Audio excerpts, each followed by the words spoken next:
Railway gate ఉన్నదో ఆ gate ఈ హైవే పైన ఉంది కాబట్టి నిరంతరం రాకపోకలు జరుగుతూ ఉంటాయి. మరి ఏదైతే ఇక్కడ రైల్వే గేటు వద్ద ఉన్నటువంటి రైల్వే డిపార్ట్మెంటు స్టేషన్ ఆఫీసర్ ఉన్నాడో ఎప్పుడన్నా కానీ రైలు వచ్చే సమయాలలో ఒక 5-10 నిమిషాల ముందు నుంచే మరి రైలు గేటు వేయడం జరుగుతుంది. ఆ విధంగా ట్రాఫిక్ పెద్ద ఎత్తున ఇటు ఎంఆర్ఓ ఆఫీస్ దాటి మళ్ళీ అటు సైడ్ పోలీస్ స్టేషన్ వరకు కూడా పెద్ద ఎత్తున ట్రాఫిక్ జామ్ అవుతుంది. అదే క్రమంలో రోజు పొద్దున కూడా చిన్న ఏదైనా బండి ఆగిపోయినా కూడా రైల్వే గేట్ల మధ్యలో పెద్ద ఎత్తున ట్రాఫిక్ అనేది ఏర్పడి పబ్లిక్ చాలా అంతరాయం కలుగుతుంది.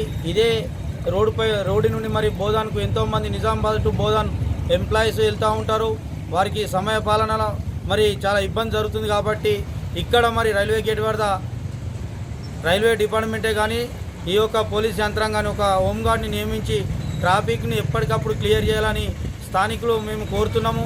అదే సమయంలో ఈరోజు మరి ఎవరో మరి ఆకతాయి కావచ్చు ఎవరో కావచ్చు కానీ ట్రైను చైన్ గుంజేసి మరి ఎడపల్లి వద్ద వెళ్ళిపోవడం జరిగింది. దానివల్ల ఒక హాఫ్ అన్ అవర్ వరకు రైలు నిలిచిపోయి ఇక్కడ గేటు వేయడం జరిగింది.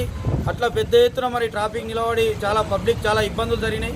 కాబట్టి ఇప్పటికైనా కానీ ప్రభుత్వమే కావచ్చు దానికి సంబంధించిన యంత్రాంగం వెంటనే మరి ఇక్కడ ఒక ట్రాఫిక్ కానిస్టేబుల్ని కావచ్చు లేకుంటే ఒక హోంగార్డ్ని ఏర్పాటు చేసి ఎప్పటికప్పుడు మరి ఈ యొక్క ట్రాఫిక్ని క్లియర్ చేయాలని మేము స్థానికుల తరఫున మరి డిమాండ్ చేస్తున్నాం, కోరుతున్నాం.